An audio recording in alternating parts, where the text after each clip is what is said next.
चलिए आज हम लोग स्टार्ट करेंगे यूपीएससी 2025 के प्रीलिम्स के लिए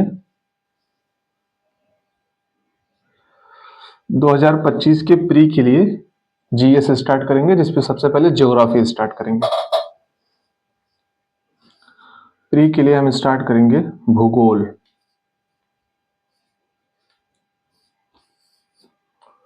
ठीक है, भूगोल को हम मेनली 3-4 पार्ट में डिवाइड कर लेंगे। जैसे पहला होगा हमारा विश्व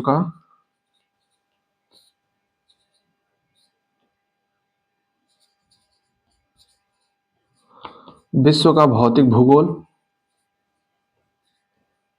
ये पहला पार्ट होगा। दूसरा होगा विश्व का आर्थिक व मानव भूगोल,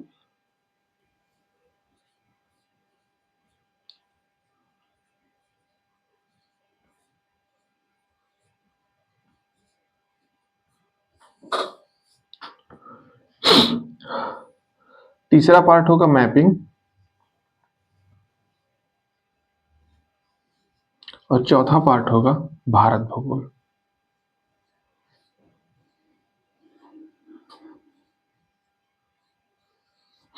ये 4 पार्ट में स्पेशली हम पूरे के पूरे ज्योग्राफी को कंप्लीट करेंगे प्रीलिम्स के अकॉर्डिंग 2025 के लिए। ठीक है, और आज हम स्टार्ट करेंगे विश्व का भौतिक भूगोल, और इसका भी हम डिवीजन करेंगे 2-3 पार्ट में। जैसे कि इसका डिवीजन पहला होगा स्थल मंडल में, दूसरा होगा जल मंडल, और तीसरा होगा वायुमंडल।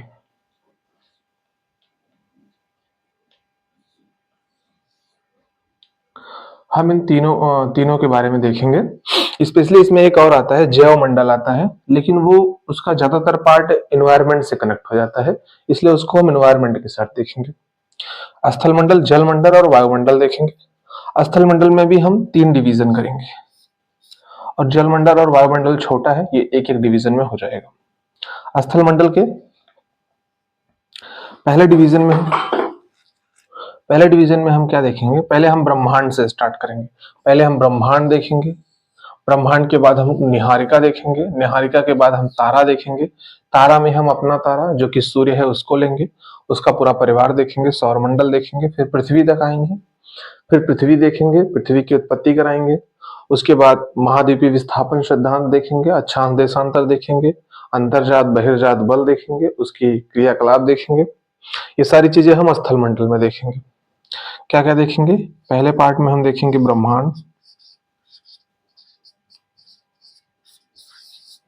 ब्रह्मांड, देखेंगे, फिर पृथ्वी को देखेंगे, जिसमें हम पृथ्वी की उत्पत्ति, पहले उसकी उत्पत्ति, फिर आंतरिक संरचना, और फिर पृथ्वी की गतियां देखेंगे। तीसरा देखेंगे महाद्वीप और महासागर की उत्पत्ति।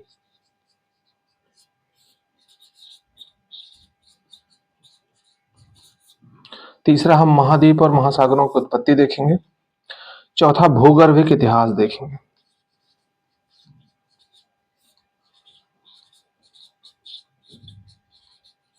और उसके लास्ट में हम अक्षांश देशांतर देखेंगे।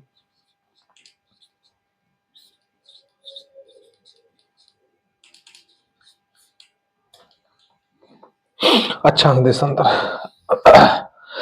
ये स्थल मंडल के पहले खंड में हम ये इतना पूरा देखेंगे, ब्रह्मांड से लेके अक्षांश देशांतर तक। उसके बाद सेकंड में देखेंगे हम अंतर्जात बल,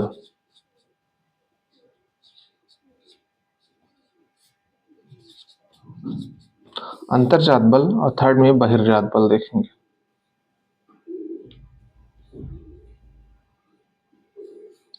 अंतर्जात बल में मुख्य रूप से भूकंप, ज्वालामुखी, सुनामी, ये सब देखेंगे, और इसके परिणाम स्वरूप चट्टानों का निर्माण हो रहा है। उसके बाद पर्वत, पठार, मैदान और मृदा, ये सारी चीजें हम अंतर्जात बल में देखेंगे। और बहिर्जात बल में हम क्या देखेंगे, बहिर्जात बल में अपक्षय, अपर्दन, निक्षेपण और उनके द्वारा निर्मित स्थलाकृतियां, जैसे नदी द्वारा, भूमिगत जल द्वारा, सागरीय जल द्वारा, पवनों द्वारा, हिमनदों द्वारा, ये सारी चीजें हम स्थलमंडल के अंतर्गत देखेंगे। तो आज हम स्टार्ट करेंगे भूगोल के, विश्व के भौतिक भूगोल में स्थलमंडल का ये वाला पोर्शन पहला, जिसमें ब्रह्मांड, पृथ्वी, महाद्वीप, महासागरों की उत्पत्ति, भूगर्भिक इतिहास, अक्षांश और देशांतर, इतना कंप्लीट करेंगे। तो सबसे पहले हम स्टार्ट करते हैं ब्रह्मांड।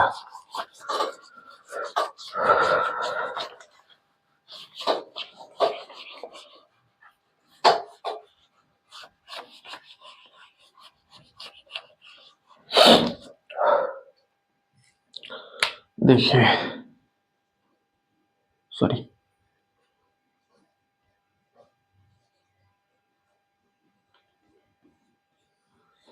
ब्रह्मांड है।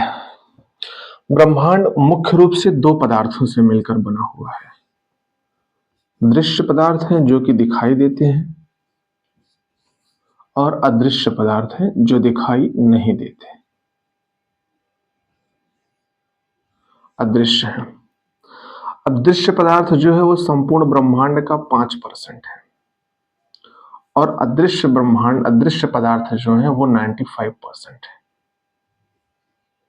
ठीक है। अब अगर हम दृश्य ब्रह्मांड की बात करें तो इसमें आएगा, दृश्य ब्रह्मांड के अंतर्गत आपकी गैलेक्सियां आएंगी,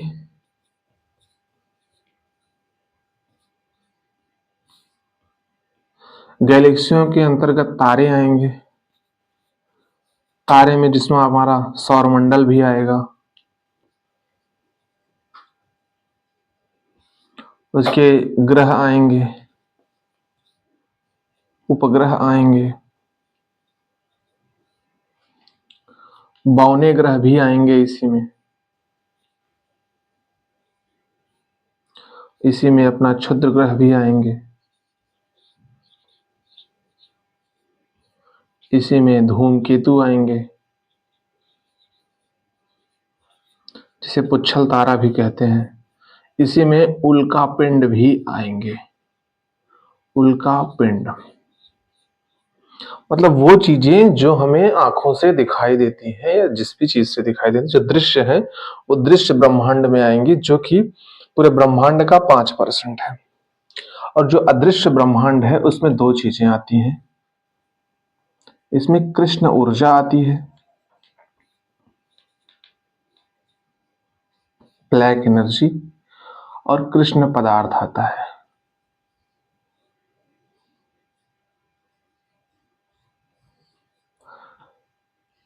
ये जो कृष्ण ऊर्जा है ये संपूर्ण ब्रह्मांड का 68% है, और जो ये पदार्थ है वो 27% है। ठीक है। तो ये रहा पूरा ब्रह्मांड। ये जो ब्रह्मांड है, ब्रह्मांड के स्पेशली दो भाग हैं, तो दो पार्टों में हम डिवाइड कर सकते हैं। एक वो जो हमें दिखाई देता है, और एक वो जो दिखाई नहीं देता। जो दृश्य ब्रह्मांड है वो केवल 5% है। अब कल्पना करिए पूरे ब्रह्मांड के दृश्य पार्ट जो कि 5% है, इसमें अरबों गैलेक्सियां हैं, और उन गैलेक्सियों में से प्रत्येक गैलेक्सी में अरबों तारे हैं, और उन तारों में अपना एक तारा सूर्य है, और उस सूर्य में 8 ग्रह हैं, और उस 8 ग्रह में एक ग्रह है पृथ्वी। अब पृथ्वी के एक ग्रह पर भारत जैसा एक देश 193 देशों में से एक देश है, जिसमें 2.5 करोड़ की जनसंख्या है, और उस जनसंख्या में एक हम हैं, हम लोग एक हैं, और हम दावा करते हैं ब्रह्मांड को चलाने की, ब्रह्मांड की रक्षा करने की, ब्रह्मांड के बनाने वाले की रक्षा करने की, जो कि हमारा परसेंट कहीं भी, मतलब दशमलव के दशमलव पार्ट में भी नहीं है, लगभग करोड़ के करोड़वें हिस्से में होगा।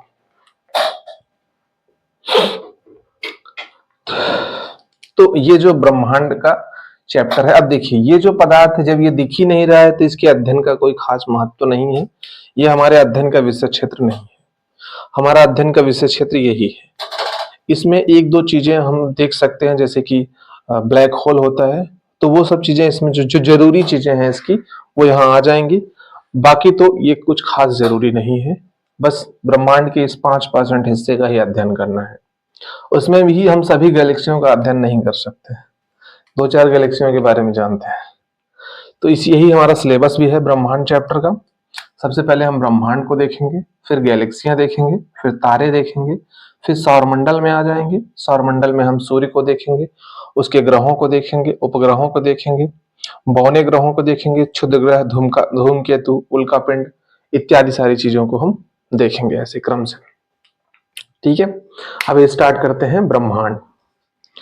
ब्रह्मांड क्या है?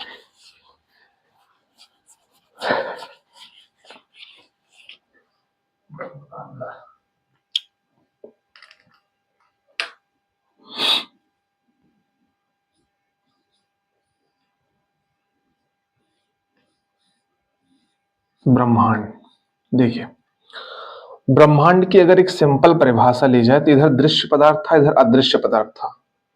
दृश्य पदार्थ में स्पेशली गैलेक्सियां थी, तो हम ये कह सकते हैं कि अनंत गैलेक्सियों के तथा उनके मध्य स्थित अंतरिक्ष के क्षेत्र के सम्मिलित स्वरूप को ब्रह्मांड कहते हैं। एक दृश्य पदार्थ प्लस अदृश्य पदार्थ, उन्हीं के सम्मिलित स्वरूप को ब्रह्मांड कहते हैं। दृश्य पदार्थ में गैलेक्सियां आती हैं और अदृश्य पदार्थ में तो बहुत सारी चीजें आती है जो अदृश्य है। तो ब्रह्मांड की हम अगर परिभाषा देखें तो वो बोल देता हूं, आप लिख सकते हैं, अनंत गैलेक्सियों तथा उनके मध्य स्थित अंतरिक्ष के सम्मिलित स्वरूप को ब्रह्मांड कहते हैं। ये हो गई ब्रह्मांड की परिभाषा। अब दूसरा हम देखेंगे इसकी उत्पत्ति कैसे हुई, आखिर ये ब्रह्मांड बना कैसे। तो देखिए, न तो उस समय हम थे ना आप थे, कोई भी उस समय था नहीं। ब्रह्मांड की उत्पत्ति के संदर्भ में अलग अलग विद्वानों के अलग अलग मत हैं, जिसमें बहुत सारे सिद्धांत कह सकते हैं, परिकल्पना कह सकते हैं। स्पेशली देखिए, सिद्धांत और परिकल्पना में दो अंतर होता है। सिद्धांत और परिकल्पना, जो परिकल्पना होती है वो अनुमान पर आधारित होती है, उसके कोई ठोस प्रमाण नहीं होते हैं, पर वैसा जो उसके साक्ष्य मिलते हैं वो ऐसा प्रतीत होता है कि वो उस चीज को सिद्ध करते हैं। लेकिन जो सिद्धांत होता है वो पूर्णतः सिद्ध होता है, उसके पूर्णतः साक्ष्य उपलब्ध होते हैं और इसीलिए उसको सिद्धांत कहा जाता है। या कह सकते हैं कि परिक्रमा जो होती है सिद्धांत बनने की प्रक्रिया है।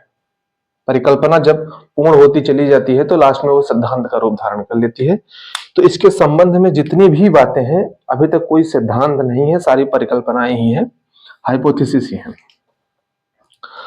तो इसके बारे में दो तीन परिकल्पनाएं इंपॉर्टेंट मतलब है, जैसे कि यथास्थितिवादी परिकल्पना, दोलनवादी परिकल्पना और महाविस्फोट की परिकल्पना। तो इसमें सबसे इंपॉर्टेंट जो है वो महाविस्फोट की परिकल्पना है, क्योंकि यही है जो सर्वमान्य सिद्धांत है। सर्वमान्य, इसको सिद्धांत कहने लगे लोग क्योंकि यही सर्वमान्य है। महाविस्फोट सिद्धांत कह सकते हैं क्योंकि ये सर्वमान्य है। अब तक यही इसी के साक्ष्य सबसे अधिक मिले हैं। इसी को बिग बैंग थ्योरी कहते हैं।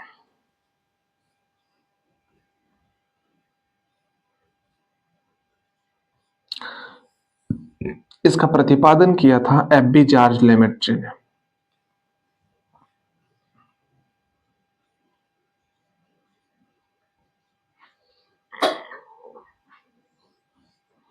ठीक है, इन्होंने क्या बताया, देखिए जो ब्रह्मांड की उत्पत्ति संबंधी जो समय है वो समय भी विभिन्न विद्वानों का मतभेद है।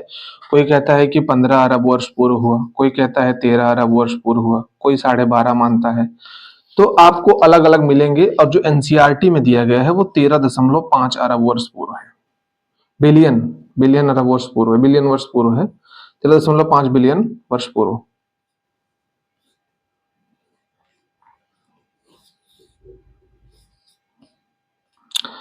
तो ये कहते हैं कि प्रारंभ में एफ.बी. जॉर्ज लेमेट्रे साहब कहते हैं कि प्रारंभ में जो ब्रह्मांड था वो एक मटर के दाने या गेंद के समान था। इसे छोटा सा था, मतलब आकार उसका छोटा था अपेक्षाकृत, और वो सिकुड़ा हुआ था ऐसे। इसको इन्होंने सिंगुलैरिटी नाम दिया है। सिंगुलैरिटी, इन्होंने कहा कि जो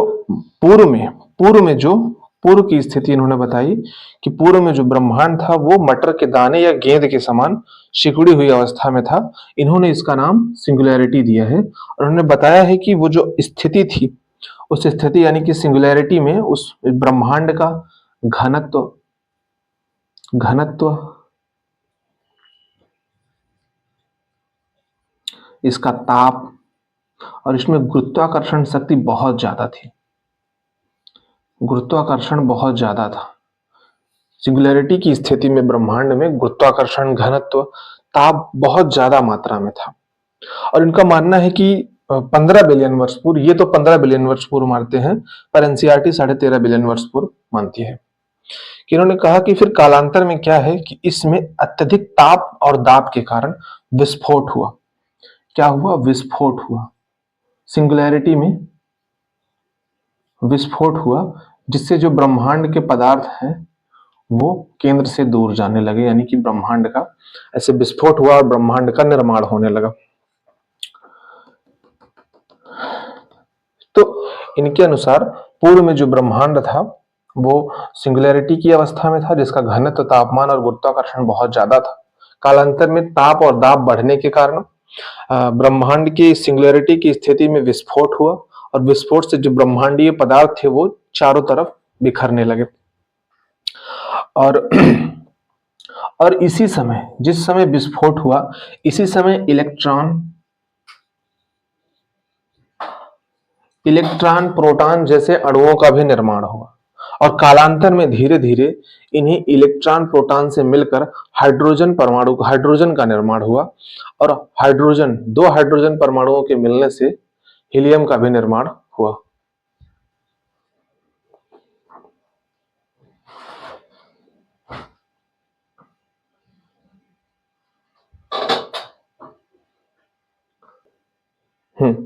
देखिए, जब इसमें विस्फोट हुआ तो विस्फोट के दौरान ही इलेक्ट्रॉन, प्रोटॉन जैसे अणुओं का भी निर्माण हुआ, जो कि कालांतर में आपस में क्रिया करके हाइड्रोजन परमाणुओं का निर्माण किया उन्होंने। और ब्रह्मांड में बहुत सारे हाइड्रोजन, जो मतलब गैसों के समूह, बहुत सारी गैसों का निर्माण हुआ, जिसमें हाइड्रोजन का भी हुआ। और कालांतर में दो हाइड्रोजन परमाणुओं के मिलने से हीलियम का निर्माण हुआ, जिससे तारों का अस्तित्व आया और ब्रह्मांड प्रकाशमान हो गया। लगभग 3 से 4 मिलियन वर्ष तक ब्रह्मांड जो है अंधेरे में था जब इसकी उत्पत्ति हुई। उसके बाद जब हाइड्रोजन परमाणुओं के मिलने से हीलियम का निर्माण हुआ, तब जाके ब्रह्मांड में दृश्य प्रकाश की उपस्थिति हुई। और वर्तमान में ये ब्रह्मांड अपनी इस स्थिति में आ गया है। ठीक है। और इसे ही अब्बेज़ार लिमिटेड का यही मत है कि इसी तरीके से ब्रह्मांड का जो है वो निर्माण हुआ। अब हम आगे देखते हैं।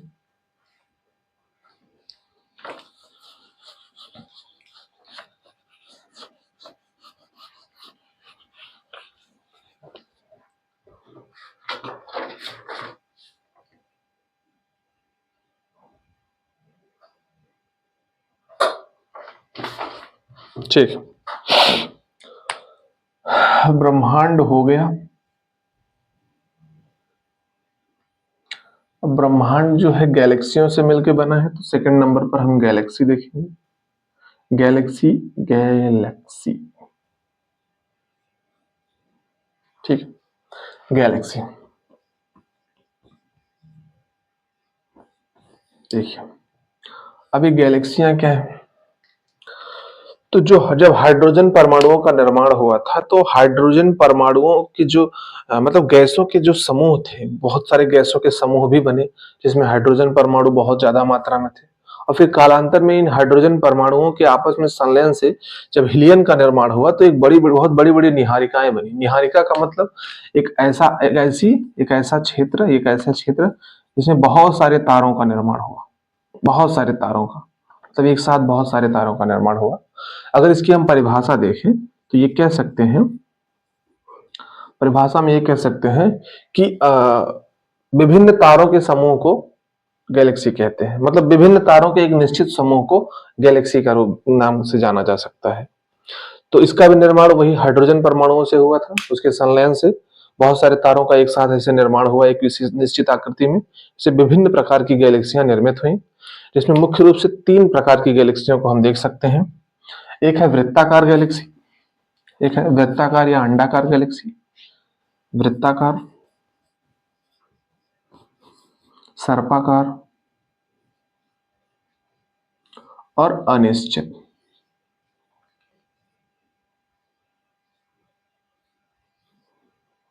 वृत्ताकार गैलेक्सी सिंपल है, कुछ इसमें कोई रॉकेट साइंस नहीं है। जो ऐसे तारों का ऐसा समूह जो वृत्त के आकार में था उसे वृत्ताकार गैलेक्सी कहा गया।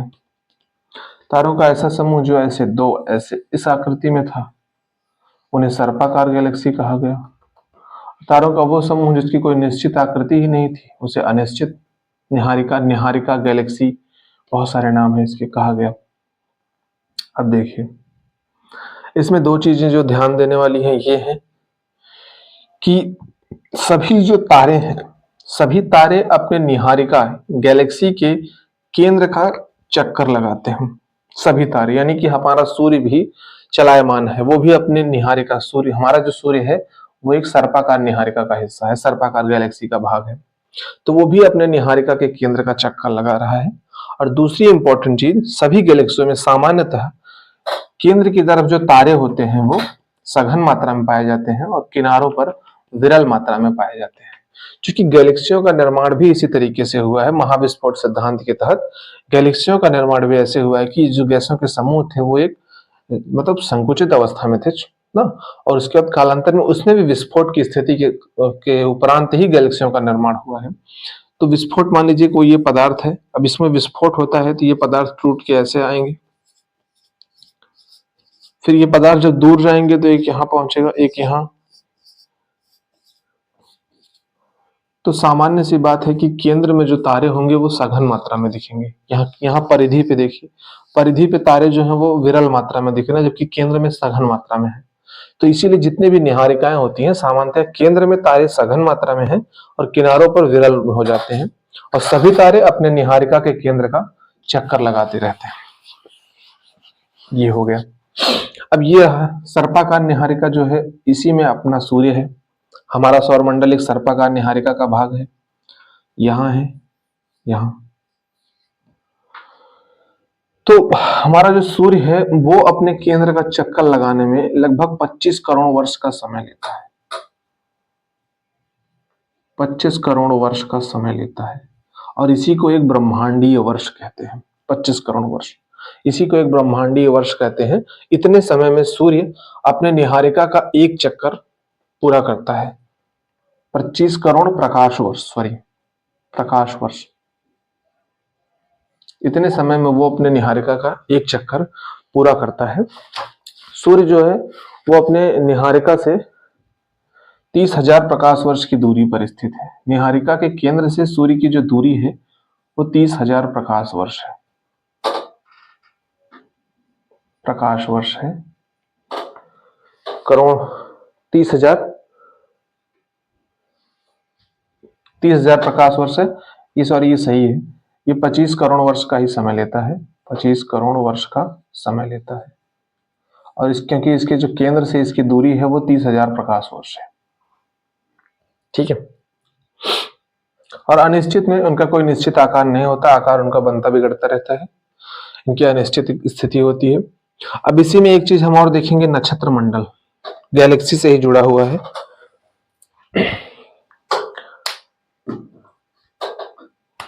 नक्षत्र मंडल क्या है?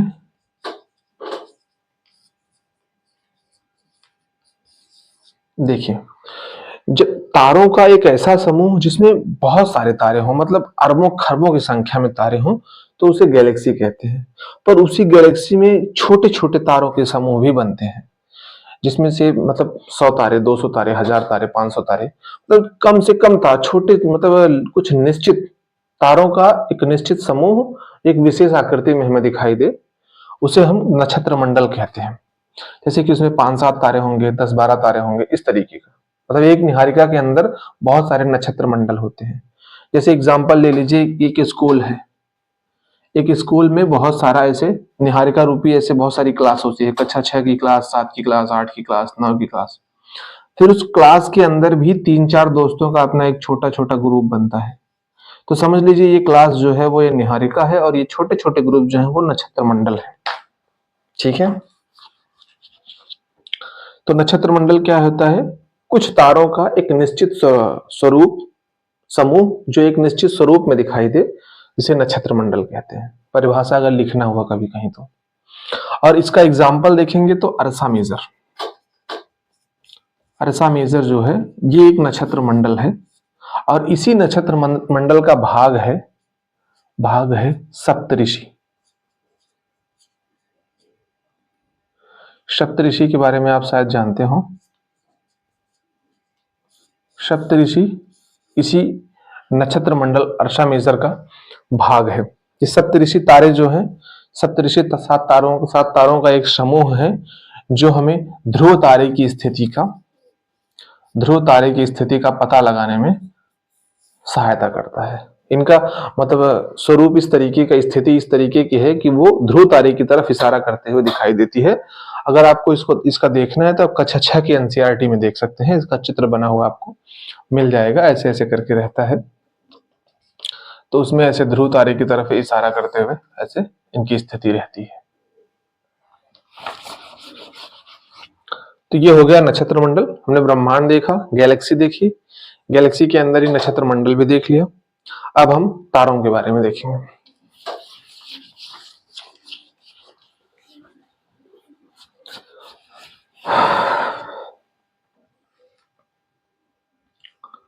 तारा देखिए, तारे में 3 चीज है। जितना कम से कम जल्दी से जल्दी रिवीजन हो जाएगा उतना अच्छा रहेगा। तारा अगर हम देखें तो तारा में हम सबसे पहले तारे की उत्पत्ति देखेंगे, तारे का प्रकार देखेंगे, 3 चीजें देखेंगे। उसके बाद हम तारे की मृत्यु देखेंगे। क्वेश्चन जो बनते हैं तारों की मृत्यु से ही ज्यादा बनते हैं।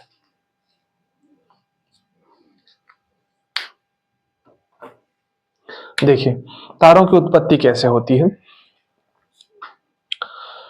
मैंने बताया कि हाइड्रोजन परमाणुओं का निर्माण हुआ था ब्रह्मांड की उत्पत्ति के समय। बहुत सारे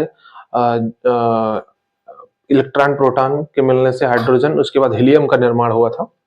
तो अंतरिक्ष में, ब्रह्मांड में बहुत सारे ऐसे गैसों के समूह थे जिसमें हाइड्रोजन परमाणुओं की बहुत ज्यादा अधिकता थी और उन गैसों के समूह में अत्यधिक ताप और दाब के कारण जब उनमें नाभिकीय संलयन स्टार्ट हुआ, यानी कि 2 हाइड्रोजन परमाणु मिलने लगे, तो हीलियम का निर्माण होने लगा, जिसकी वजह से क्या है, गैलेक्सियों की उत्पत्ति हुई थी। और उसी गैलेक्सी में एक तरीके से तारों का एक सामूहिक रूप में उत्पत्ति हुई, उसी को हमने गैलेक्सी कहा। तो उसी तरीके से तारों की उत्पत्ति हुई। तारों की उत्पत्ति कैसे हुई? गैसों के समूह थे, गैसों के समूह, इसमें हाइड्रोजन परमाणु अधिक मात्रा में थे। ठीक है, हाइड्रोजन परमाणु। अब इन हाइड्रोजन परमाणुओं में नाभिकीय संलयन स्टार्ट हुआ, नाभिकीय संलयन।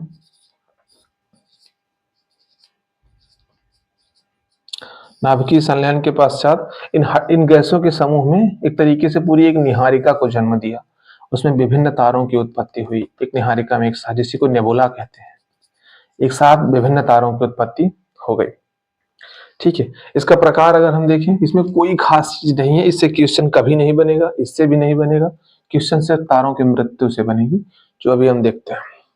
तारों के प्रकार 3 तरीके के तारे होते हैं। ठीक है, छोटा तारा होता है, इनको डाल दो थोड़ा, ये इधर इधर इधर। छोटा तारा होगा, मध्यम तारा, बड़ा तारा। देखिए, छोटा तारा जो होता है 1.2 मेसा स्टार से छोटा होता है। मध्यम तारा 1.2 मेसा स्टार से 2 मेसा स्टार के बीच में होता है।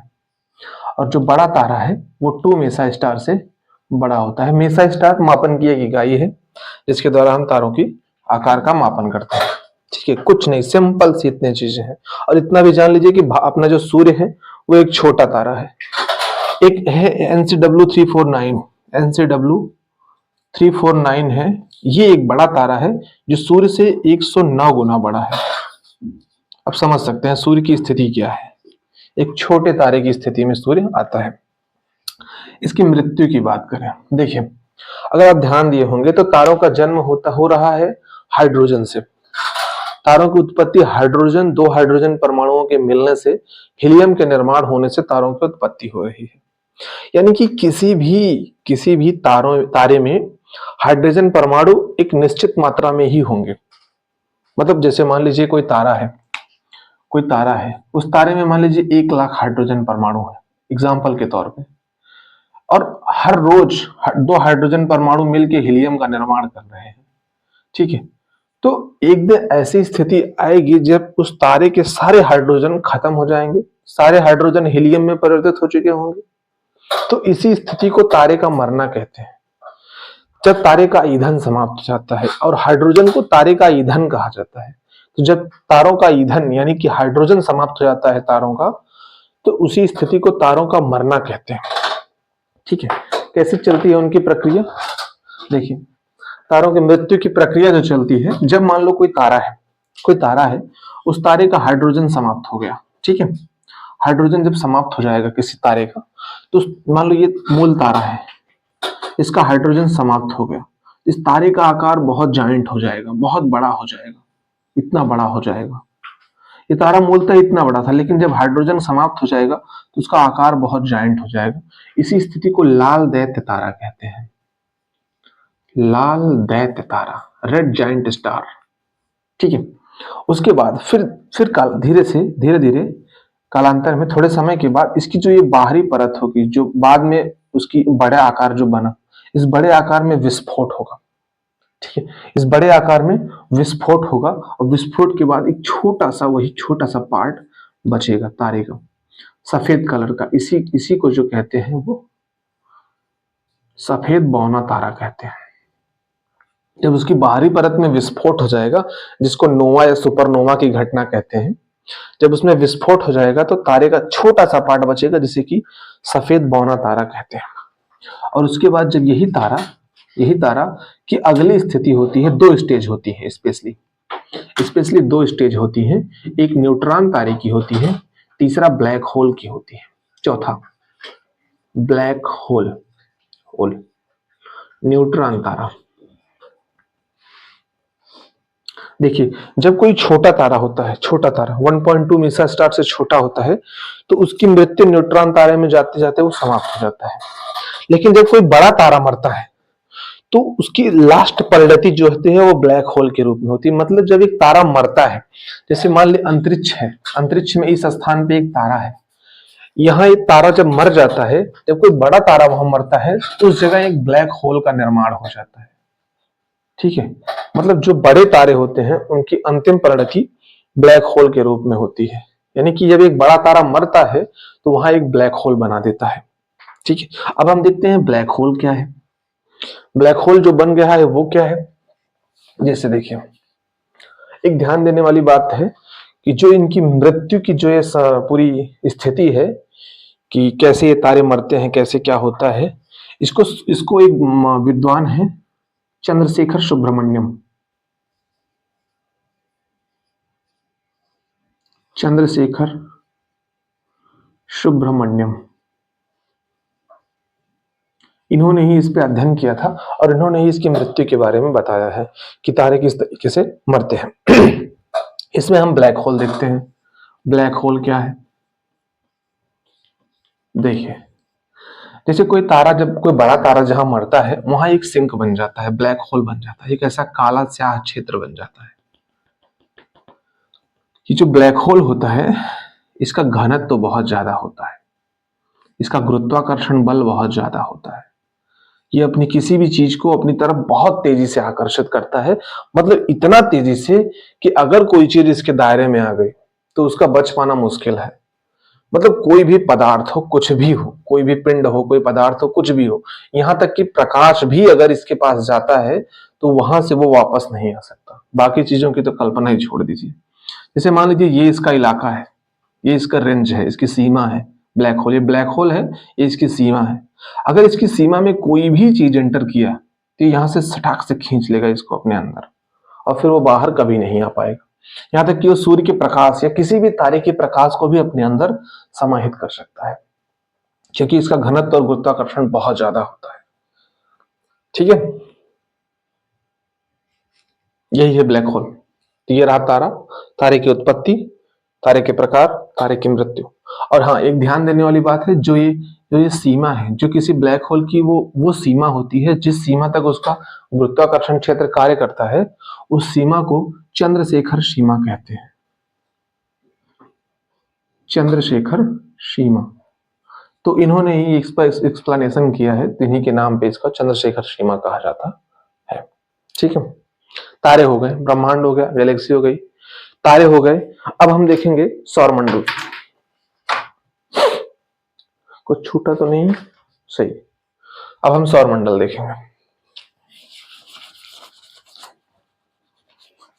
एक भी चीज छूटनी नहीं चाहिए, सब कवर हो जाए।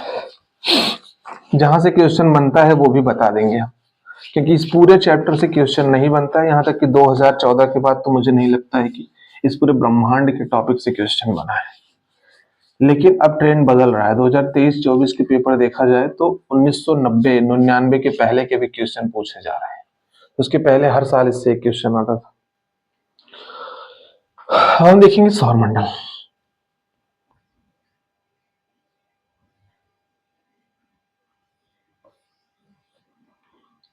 हमारा ब्रह्मांड हुआ,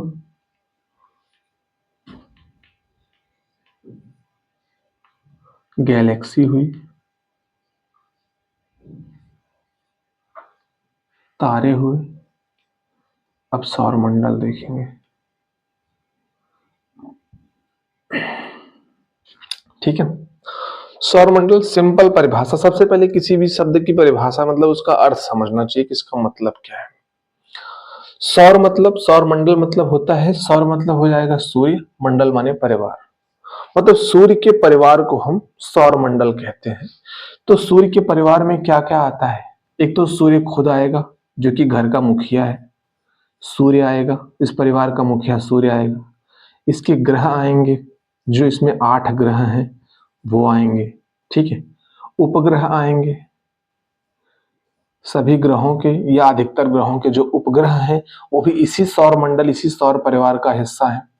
उसके बाद इसी में बौने ग्रह भी आएंगे, बौने ग्रह आएंगे, बौने ग्रह आएंगे। इसी में क्षुद्र ग्रह आएंगे, इसी में उल्का पिंड आएंगे, इसी में धूमकेतु या पुच्छल तारा भी आएंगे। केतु या इन्हीं को पुच्छल तारा कहते हैं। तो ये उसके बाद गैस, धूल कण, ये सब चीजें भी इसी सौर परिवार के अंतर्गत आएंगे। और हमें एक एक के बारे में पढ़ना है, गैस धूल कण के बारे में नहीं। पहले सूर्य के बारे में पढ़ना है, फिर उनके ग्रहों के बारे में पढ़ना है, फिर उपग्रह के बारे में पढ़ना है, फिर बौने ग्रहों के बारे में पढ़ना है, फिर उसके बाद क्षुद्र ग्रह, उल्कापिंड, धूमकेतु, ये सारी चीजों को एक एक करके देखना है। इसके परिवार के एक एक सदस्य को देखना है। देखिए, सबसे पहले हम सूर्य को देखेंगे। सूर्य को लाल कर देते हैं। जैसे ये सूर्य है, ये सूर्य का जो वो कठोर चट्टान है जिसे कि कोर कहते हैं, कोर। तो सूर्य का जो हमें आभा मंडल दिखाई देता है उसे हम कई भागों में विभाजित कर सकते हैं। ये सूर्य की वो सतह है, ठोस चट्टान वाली सतह, पर सूर्य हमें बहुत बड़ा दिखाई देता है। सूर्य हमें ऐसे दिखाई देता है।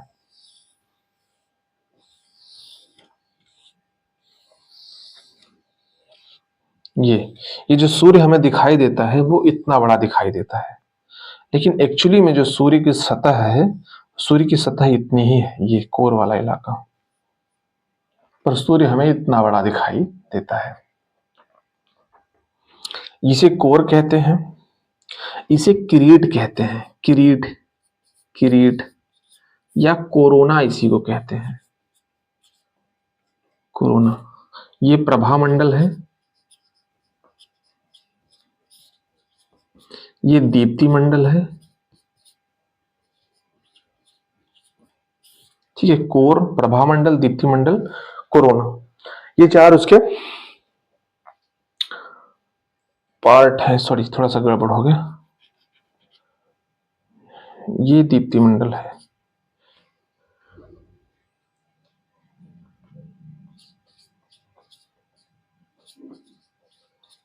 दीप्ति मंडल, प्रभा मंडल, किरीट, कोरोना, ये 4 उसके पार्ट हैं। अब इसके हम कोर के बारे में अगर देखा जाए तो कोर में एक इंपॉर्टेंट चीज है, कोर में एक इंपॉर्टेंट चीज है इसके काले धब्बे। काले धब्बे ये क्या है? देखिए, सूर्य एक तारा है, इसमें हाइड्रोजन परमाणुओं के संलयन से हीलियम का निर्माण हो रहा है, जिससे इसको ऊष्मा और ऊर्जा प्राप्त हो रही है। तो जो काले धब्बे हैं, जब सूर्य के सतह के जिस क्षेत्र पर 2 हाइड्रोजन परमाणु जब हीलियम का निर्माण कर रहे हैं, तो जिस क्षेत्र में हीलियम बन रहा है उस क्षेत्र का एरिया जो है वो ब्लैक रूप में दिखाई देने लगता है, वो ब्लैक ब्लैक हो जाता है। जैसे आप एग्जांपल में एक कोयला ले लीजिए, कोयला का वो पार्ट, वो हिस्सा जो जल जाता है वो ब्लैक रूप में दिखाई देने लगता है। ठीक इसी तरीके से कुछ कनेक्ट कर सकते हैं। तो सूर्य की सतह पर जो काले काले धब्बे हैं वो वही क्षेत्र है, वो इलाका है जिस इलाके में हाइड्रोजन हीलियम में परिवर्तित हो जाता है, तो वो काले रंग में दिखाई देने लगता है। इसी को सूर्य पर के काले धब्बे कहते हैं। ये जो काले धब्बे हैं प्रत्येक 11वें वर्ष, प्रत्येक 11वें वर्ष सर्वाधिक मात्रा में बनते हैं, सर्वाधिक मात्रा में बनते हैं। ठीक है, और इन काले धब्बों की वजह से इसमें प्रोटॉन आवेशित कण निकलते हैं। सूर्य की सतह से प्रोटॉन आवेशित कण निकलते हैं जो कि इधर इधर तक, यहां तक, किरीट तक, कोरोना तक जाते हैं। इसी को यही प्रोटॉन आवेशित कणों को सौरीय पवन कहते हैं, सौरीय पवन कहते हैं। ठीक है, उसके बाद जो प्रभामंडल के बारे में स्पेशली ये है कि जो सूर्य की सतह से जो आग की लपटें निकलती हैं जिसे ज्वाला कहते हैं, ये ज्वाला इस प्रभामंडल तक जाती है। मतलब ये प्रभामंडल जो है ज्वाला का क्षेत्र है, यहाँ तक आग की लपटें जाती रहती है, आग की लपटें, जिसे सौरीय ज्वाला कहते हैं। और ये कोरोना का जो मामला है, ये किरीट वाला जो हिस्सा है, ये हमेशा नहीं दिखाई देता, ये सामान्यतः पूर्ण सूर्य ग्रहण के समय, सूर्य ग्रहण के समय दिखाई देता है। इसी को हीरक वलय, हीरक वलय या डायमंड रिंग कहते हैं, जो कि हम जब पूर्ण सूर्य ग्रहण लगता है उसी समय दिखाई देते हैं। इसे नग्न आंखों से नहीं देखना चाहिए, इसीलिए गांव में अगर आप देखोगे जब सूर्य ग्रहण लगता है तो लोग कहते हैं कि आंख ढक लो या चश्मा लगा के देखो। इसी को कोरोना या पुरुष हीरक वलय, हीरक वलय कहते हैं, डायमंड रिंग। ठीक है, ये रहा सूर्य, सूर्य की ये 4 परतें, कोर, दीप्ति मंडल, प्रभा मंडल, किरीट। कोर से जो है काले धब्बे निकल रहे हैं जो कि प्रत्येक 11वें वर्ष सर्वाधिक मात्रा में निकलते हैं, और इसकी वजह से प्रोटॉन आवेशित कण निकलते हैं जिसे सौरीय पवन कहते हैं, जो कि कोरोना तक जाती हैं। और सूर्य की सतह से जो अग्नि की लपटें या ज्वाला निकलती हैं जिसे कि सौरीय ज्वाला कहते हैं, जो कि प्रभामंडल तक जाती है। अब अगर हम सूर्य का टेम्परेचर देखें तो 55 केल्विन, केल्विन इसका टेम्परेचर 55,000 केल्विन है, डिग्री, सॉरी 5500 डिग्री सेल्सियस है, डिग्री सेल्सियस है। इसका जो टेम्परेचर है 5500 डिग्री सेल्सियस है। और सूर्य जो है वो पृथ्वी से 109 गुना बड़ा है। सूर्य जो है पृथ्वी से 109 गुना बड़ा है। ठीक है, इसमें जो इंपॉर्टेंट चीज है, एक ये जो ये 11वें वर्ष काले धब्बे बन रहे हैं, और दूसरा ये जो हीरक वलय के रूप में दिखाई पड़ती है। ये इसमें 2 चीजें इंपॉर्टेंट हैं जो कि एग्जाम में आ सकती हैं। ठीक है, सूर्य हो गया। अब हम ग्रह देखते हैं।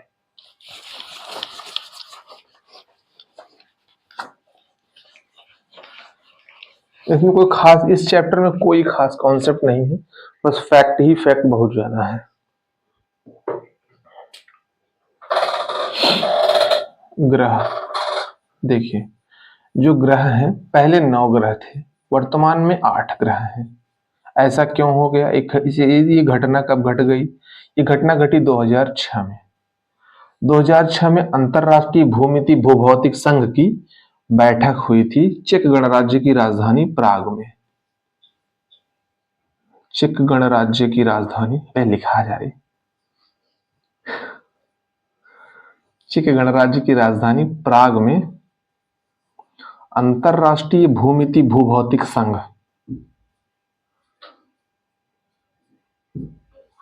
अंतरराष्ट्रीय भूमिति भूभौतिक संघ, भौतिक संघ IUGG, इसकी बैठक हुई थी। और इस बैठक में एक ग्रह है प्लूटो, जो कि सूर्यमंडल का 9वां ग्रह था।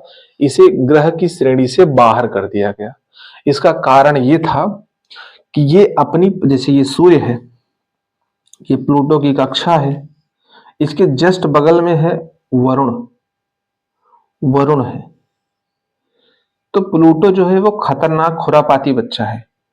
ये अपनी कक्षा में रहने की बजाय, ये प्लूटो है और ये वरुण है, ठीक है। तो ये अपनी कक्षा में चक्कर लगाते लगाते क्या करेगा, वरुण की कक्षा से काट देगा, वरुण से आगे निकलने की कोशिश करने लगता है। मतलब ये अपनी कक्षा में चक्कर लगाने के दौरान वरुण की कक्षा को ओवरलैप कर देता है। इसकी इसी शरारत की वजह से अंतरराष्ट्रीय भूमिति भूभौतिक संघ ने इसे ग्रह की श्रेणी से निकाल के बाहर कर दिया। खैर, इससे उसको कोई फर्क नहीं पड़ने वाला है, लेकिन निकाल दिया गया। और वर्तमान में इसकी स्थिति जो है वो एक बौने ग्रह के रूप में है। अब इसे बौना ग्रह कहा जाता है, ठीक है। तो अब हम देखते हैं वो 8 ग्रह कौन है जो इस सौर परिवार के हिस्से हैं। कुछ टेक्निकल प्रॉब्लम आ गई थी, इसकी वजह से बीच में हम लोग को रोकना पड़ा। फिर से कंटिन्यू करते हैं, इसको कंप्लीट करते हैं। यहां तक हमने देखा था, ये सूर्य है, ये बुध शुक्र पृथ्वी मंगल आंतरिक ग्रह, क्षुद्र ग्रह की बेल्ट, बृहस्पति शनि अरुण वरुण, इधर कूपर बेल्ट की प्लेट, कूपर बेल्ट, ठीक है। तो हम ये देखते हैं बुध जो सबसे नजदीक है।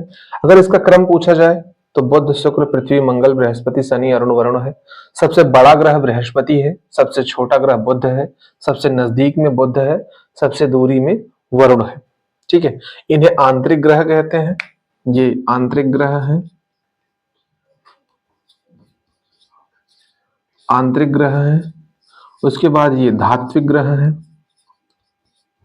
आंतरिक क्यों है, क्योंकि ये अंदर की तरफ है सौर परिवार में। और धात्विक है क्योंकि ये भारी तत्वों से, धातुओं से निर्मित है। इन्हें पार्थिव ग्रह भी कहते हैं, क्योंकि ये पृथ्वी के समान ग्रह है, इसलिए इन्हें पार्थिव ग्रह कहते हैं। अब जो ये ग्रह है इन्हें बाह्य ग्रह कहते हैं, बाह्य ग्रह कहते हैं। इन्हें अधात्विक या गैसीय ग्रह कहते हैं, क्योंकि ये गैसों से या निर्मित है, धातुओं से निर्मित नहीं है। इन्हें जेवियन ग्रह भी कहते हैं, क्योंकि ये बृहस्पति के समान है। जेवियन स्पेशली बृहस्पति को कहा जाता है, तो जेवियन यानी कि बृहस्पति के समान ही ग्रह है। देखिए, बुध में जो एक विशेषता है, इसका तापांतर सर्वाधिक होता है। इसका बुध का तापांतर सर्वाधिक होता है। दिन में 370 डिग्री सेल्सियस और रात में -170 डिग्री सेल्सियस होता है। शुक्र की जो एक विशेषता है वो ये है कि शुक्र का तापमान बहुत ज्यादा है। चूंकि ये देखो सूर्य से दूसरे नंबर पे है, सबसे नजदीक बुध है, लेकिन सर्वाधिक तापमान शुक्र का है, क्योंकि शुक्र के में वातावरण की उपस्थिति है, वायुमंडल की। तो शुक्र में चारों तरफ कार्बन डाइऑक्साइड की परत पाई जाती है, जिसकी वजह से सूर्य की जो किरणें शुक्र के वायुमंडल में प्रवेश करती हैं वो बाहर नहीं निकल पाती है। इसलिए शुक्र जो है वो एक ग्रीन हाउस गैस जैसा प्रभाव, जैसा व्यवहार करने वाला ग्रह हो जाता है, या प्रेशर कुकर जैसा व्यवहार करने वाला ग्रह हो जाता है। इसीलिए इसका तापमान बहुत ज्यादा बढ़ जाता है और ये तापमान 475 डिग्री सेल्सियस तक हो जाता है। बुध सूर्य के सबसे नजदीक है, शुक्र जो है वो पृथ्वी के सबसे नजदीक है। इसीलिए शुक्र को जो है पृथ्वी की जुड़वा बहन कहा जाता है या जुड़वा ग्रह कहा जाता है, क्योंकि शुक्र की आकार और आकृति जो है वो पृथ्वी के समान है। अगला है पृथ्वी, जिसपे मानव जीवन की उपयुक्त दशाएं अवस्थित हैं। और इसी पृथ्वी को बहुत सारे नामों से जाना जाता है। ग्रीन प्लेनेट के नाम से जाना जाता है, ब्लू प्लेनेट के नाम से जाना जाता है, जॉइड के नाम से, भूआभ के नाम से जाना जाता है। भूआभ मतलब इसकी एक विशेष आकृति जो कि पृथ्वी की आकृति की है, उसी को भूआभ कहा जाता है। वैज्ञानिक ग्रह के रूप में इसको ग्रीन प्लेनेट कहा जाता है, जॉइड कहा जाता है। पृथ्वी पर लगभग 70% पानी है, 30% स्थल मंडल है। ठीक है, और इधर इसके बाद जो है मंगल ग्रह है। पृथ्वी के बाद अगर जीवन की कहीं संभावना है तो मंगल ग्रह पर ही है। मंगल ग्रह पर जो है बर्फ के अवशेष मिले हैं हमें। बर्फ जो है, जल जो है वो बर्फ के रूप में जमा मिला है। एक कोष की जीव के अवशेष पाए गए हैं। और मंगल ग्रह पर क्या मिला है? एक कोष की जीव मिला है, पानी बर्फ के रूप में मिला है। ठीक है, अब देखिए इन दोनों ग्रहों के जो है, इन आंतरिक ग्रहों के पास उपग्रह बहुत कम है। इसके पास उपग्रह नहीं है। इसके पास एक उपग्रह है चंद्रमा, और इसके पास दो उपग्रह है, फोबोस और डीमोस। इसके पास फोबोस और डीमोस नाम के दो उपग्रह है मंगल के पास। पृथ्वी के पास सिर्फ एक उपग्रह है चंद्रमा। बुध और शुक्र के पास कोई उपग्रह नहीं है। इनके बारे में इतनी चीज। कुछ और फैक्चुअल चीज हो सकती है, जैसे कि सबसे नजदीक बुध है। बुध का परिक्रमण काल भी सबसे कम है, 88 दिनों का है। ठीक है, और बुध की जो घूर्णन काल है, जो अपने अक्ष पर वो घूमता है, वो 59 दिन का है। और बुध का जो दूरी है सूर्य से दूरी, वो 58 किलोमीटर है। चूंकि ये सबसे नजदीक है इसलिए इसके बारे में थोड़ा ज्यादा ही टेक्निकल जानना हो। और पृथ्वी की जुड़वा बहन शुक्र हो गई, पृथ्वी हो गई, मंगल हो गया। इन सब के बारे में इतनी चीजें ज्यादा इंपॉर्टेंट है। और इन सब में सभी वायुमंडल के सभी ग्रहों में सर्वाधिक घनत्व जो है वो पृथ्वी का है। 5.5 ग्राम प्रति क्यूब इसका घनत्व है। अब हम देखेंगे बाह्य ग्रहों के बारे में। इसके बारे में बहुत सारे फैक्चुअल डेटा है। इसकी घूर्णन गति कितनी होती है, ये तो सब किसी काम के नहीं है, इतना ही पर्याप्त है। बृहस्पति ग्रह, शनि व अरुण वरुण बाह्य, उन्हें बाह्य ग्रह कहते हैं, आध्यात्मिक ग्रह कहते हैं, जैवियन ग्रह कहते हैं। देखिए, ये जो बृहस्पति, शनि और अरुण ग्रह है, ये सारे ग्रह जो है गैसों से निर्मित है। तो बृहस्पति, शनि और अरुण के चारों तरफ जो है वलय पाई जाती है, प्लेटें पाई जाती हैं। जैसे कि ये ग्रह है, तो इन ग्रह के चारों तरफ ऐसे ऐसे चारों तरफ प्लेटें पाई जाती हैं। ग्रह के चारों तरफ ऐसे वलय पाई जाती है। किसके किसके में? बृहस्पति, शनि और अरुण के में वलय पाई जाती हैं। बृहस्पति सबसे बड़ा ग्रह है। इसका जो घूर्णन काल होता है वो सर्वाधिक होता है। लगभग 9 घंटे में इसका पूरा घूर्णन अपने अक्ष पे इसका घूर्णन 9 घंटे में पूरा हो जाता है। और शनि जो है, इसकी विशेषता यह है कि इसके पास सर्वाधिक उपग्रह है। वर्तमान में 145 उपग्रह शनि के पास है। उपग्रहों की संख्या घटती बढ़ती रहती है, इसको करंट से अपडेट करना पड़ेगा। तो वर्तमान में लेकिन शनि के पास सर्वाधिक उपग्रह है। उसके बाद देखेंगे हम बृहस्पति का जो सबसे बड़ा उपग्रह है, बृहस्पति का सबसे बड़ा उपग्रह है गैनीमेड, जो कि न केवल बृहस्पति का अपितु संपूर्ण ब्रह्मांड सौर मंडल का सबसे बड़ा उपग्रह है, जो कि बृहस्पति का उपग्रह है गैनीमेड। बृहस्पति जो है, इस पे सिलिकेट की पारदर्शी वलय पाई जाती है।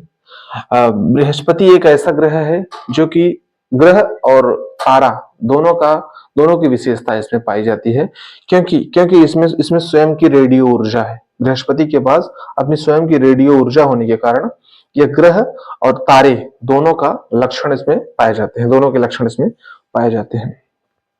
ठीक है, और शनि में हम देखेंगे तो शनि का जो सबसे बड़ा उपग्रह है वो टाइटन है, और दूसरा सबसे बड़ा उपग्रह रिया है। शनि पे जो वलय है, शनि की जो वलय है शनि से लगभग 40 गुना बड़ी है, जो कि 10 वलय पाई जाती हैं 7 रंग की, जो कि शनि की सतह से 40 गुना बड़ी है। और शनि की में जो है मीथेन और अमोनिया का वायुमंडल भी पाया जाता है, क्योंकि ये गैसों से निर्मित है। सामान्यतः इनमें गैसों का वायुमंडल पाया जाता है। तो शनि पर मीथेन और अमोनिया का वायुमंडल, देखिए हाइड्रोजन, हीलियम सभी में पाया जाएगा सामान्यतः। ठीक है, क्योंकि उसी के अंश से बने हुए सारी चीजें हैं। ये जो शनि ग्रह है, देखिए सबसे अधिक घनत्व जो होता है वो पृथ्वी का है, 5.5 है। और सबसे न्यूनतम घनत्व जो है वो शनि का है, 0.7 ग्राम प्रति घन क्यूब। ये सबसे कम घनत्व है शनि का। फिर अरुण आ जाता है, वरुण। देखिए शनि जो है, इसको हम लाल ग्रह भी कहते हैं, क्योंकि इसकी जो सतह है, चट्टान है, इसकी जो मृदा है, ये लाल कलर की दिखाई देती है। जो ये अरुण ग्रह है, ये चपटा है और नीला ग्रह है, पीला है। शनि लाल ग्रह कहलाता है, अरुण पीला है, और वरुण ग्रीन है, हरा ग्रह। ठीक है, अरुण वरुण ये हो गया। जो अरुण है इसमें मीथेन और हाइड्रोजन का वायुमंडल पाया जाता है। और वरुण जो है सबसे बाहरी ग्रह है, सबसे दूरी पर स्थित ग्रह है और सबसे ठंडा ग्रह है। सर्वाधिक ठंडा ग्रह वरुण ही है। देखिए बुध जो है वो परिक्रमा अपनी 88 दिनों में पूरा करता है, लेकिन वरुण अपनी परिक्रमा पूरी करने में 164 वर्ष का समय लगाता है। 164 वर्ष में पूरी अपनी एक परिक्रमा पूरी करता है। ये हो गए सारे ग्रह, इनमें बहुत सारे फैक्ट हैं, ज्यादातर काम के नहीं है, कुछ ही चीजें काम की हैं जो मैंने बता दिया है। तो ये आंतरिक ग्रह और बाह्य ग्रहों के बीच में एक पेटी पाई जाती है जिन्हें क्षुद्र ग्रह की पेटी कहते हैं। तो क्षुद्र ग्रह क्या है? क्षुद्र ग्रह ऐसे खगोलकीय पिंड होते हैं जो कि आकार में सामान्यतः छोटे होते हैं, लेकिन कई कई क्षुद्र ग्रहों का व्यास काफी बड़ा होता है। लगभग 1000 किलोमीटर जितने बड़े वाले क्षुद्र ग्रह भी व्यास वाले 1000 किलोमीटर व्यास के क्षुद्र ग्रह भी पाए जाते हैं। ये सामान्यतः इसी पेटी में पाए जाते हैं और ये सूर्य की परिक्रमा करते रहते हैं। ये इस तरीके से सूर्य की परिक्रमा करते हैं, ठीक है। और यहाँ बाह्य ग्रहों के बाहर का जो क्षेत्र है, यहाँ एक बेल्ट पाई जाती है जिसे कूपर बेल्ट कहते हैं। इस बेल्ट में दो चीजें पाई जाती हैं मुख्यतः इसमें बौने ग्रह पाए जाते हैं, बौने ग्रह। और क्या पाए जाते हैं? धूमकेतु। बौने ग्रह जैसे कि प्लूटो को बौने ग्रह की श्रेणी में डाल दिया गया है। और अगर बौने ग्रहों की बात करें हम तो 2003 यूबी 313 और सिरस, ये भी बौने ग्रह हैं जो कि यहीं पाए जाते हैं। धूमकेतु क्या है? धूमकेतु ऐसे गैस और बर्फ के ऐसे समूह होते हैं, मतलब हिमशीतित गैसों के समूह होते हैं जो कि सूर्य की चारों तरफ उसकी परिक्रमा करते हैं। और इन्हीं को पुच्छल तारा कहा जाता है। क्यों कहा जाता है? जब ये सूर्य के अधिक नजदीक पहुंच जाते हैं, सामान्यतः यहीं पाए जाते हैं लेकिन बहुत सारे अंदर की तरफ भी पाए जाते हैं। जब ये सूर्य के नजदीक पहुंचते हैं तो सूर्य के तापमान की वजह से जैसे धूमकेतु है, तो ये धूमकेतु ऐसे इसकी पूंछ ऐसे लंबी सी हो जाती है, ऐसे बन जाते हैं धूमकेतु। जैसे कि हेलीबाब पुच्छल तारा, हेली पुच्छल तारा, टेम्पल फर्स्ट उच्छल तारा आदि इसके उदाहरण हैं, ठीक है। बौने ग्रह हो गए, धूमकेतु हो गया, क्षुद्र ग्रह हो गया, सभी ग्रह हो गए। और बौने ग्रह में एक प्लूटो है, प्लूटो को जानते हैं, ये वरुण से बाहर यहाँ स्थित है कूपर बेल्ट में।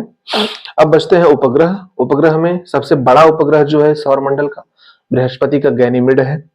पृथ्वी का एक उपग्रह है, मंगल के 2 हैं, फोबोस डिमोस, इसके कोई उपग्रह ही नहीं है। सर्वाधिक उपग्रह शनि के हैं, 145 उपग्रह हैं। उसके बाद पृथ्वी का उपग्रह चंद्रमा है, जिसके बारे में हम कुछ चीजें और देख सकते हैं। जैसे कि चंद्रमा 27 दिन 7 घंटे 43 मिनट में एक चक्कर पूरा करता है अपने अक्ष पर। चंद्रमा है,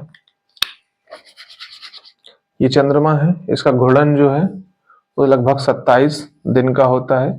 मतलब इसका घूर्णन काल, चंद्रमा पृथ्वी है, चंद्रमा इसका चक्कर लगाता है, तो चंद्रमा का घूर्णन काल और पृथ्वी का उसका परिभ्रमण काल सामान्यतः एक ही होता है। इसीलिए हमें चंद्रमा का एक ही हिस्सा दिखाई पड़ता है। चंद्रमा की उत्पत्ति कैसे हुई? तो बहुत सारे विद्वानों ने इस पे अलग अलग मत दिया है। बहुत कुछ विद्वानों का मानना है कि चंद्रमा की उत्पत्ति जो है वो पृथ्वी से ही हुई है। पृथ्वी का ही एक भाग जो है वो टूट कर मतलब एक दूसरा ग्रह पृथ्वी से टकराने के कारण पृथ्वी का एक भाग टूटकर निकल गया, जो कि चंद्रमा के रूप में बना। वर्तमान में जो प्रशांत महासागर है वही वाला हिस्सा टूटकर निकल गया था, जो कि चंद्रमा के रूप में है। इसीलिए वो पृथ्वी की परिक्रमा करता है। चंद्रमा इसीलिए पृथ्वी की परिक्रमा करता है। पर बहुत सारे विद्वान ये मानते हैं कि जब सौरमंडल का निर्माण हुआ था तो उसी समय चंद्रमा का भी निर्माण हुआ था पृथ्वी के भाग से अलग होके, और इसीलिए वो पृथ्वी की परिधि में चारों तरफ उसका चक्कर लगाता रहता है। चंद्रमा पर जो है हमें काले काले कलर के धब्बे दिखाई देते हैं, जो काले काले कलर के धब्बे दिखाई देते हैं, इसी को हम सी ऑफ ट्रॉक्विलिटी, शांति का सागर कहा जाता है। शांति का सागर या सी ऑफ ट्रॉक्विलिटी कहा जाता है, ठीक है। तो चंद्रमा अपने दीर्घवृत्ताकार प्रतिपथ पे पृथ्वी का चक्कर करती है। तो हमारे सूर्य हो गया, ग्रह हो गए, उपग्रह हो गए, क्षुद्र ग्रह, धूमकेतु, बौना ग्रह हो गए। अब एक है उल्का पिंड। जैसे मान लीजिए ये पृथ्वी है, सॉरी पृथ्वी है, पृथ्वी का वायुमंडल है, ये पृथ्वी है, पृथ्वी का एक हिस्सा है, ये इसका वायुमंडल है, वायुमंडल। वायुमंडल में मान लो कोई खगोल की पिंड प्रवेश करता है, तो जब वो मध्य मंडल में प्रवेश करता है, वायुमंडल के मध्य मंडल में प्रवेश करता है, तो वायु की रगड़ के कारण वो जलने लगता है, और जलने के बाद शेष भाग जो उसका बचा हुआ भाग भी होता है वो नीचे भी गिरता है। तो इसी जो जो पदार्थ ही वायुमंडल में प्रवेश कर रहा है, इसी को उल्का पिंड कहते हैं, उल्का पिंड कहते हैं। तो सारी चीजें लगभग हो गई, ठीक है। तो ये ब्रह्मांड का जो टॉपिक है वो कंप्लीट हुआ। इसमें और भी बहुत सारे फैक्चुअल डेटा हैं, अगर आपको चाहिए तो आप नोट्स ले सकते हैं, मैं फोटो खींच के सेंड कर दूंगा।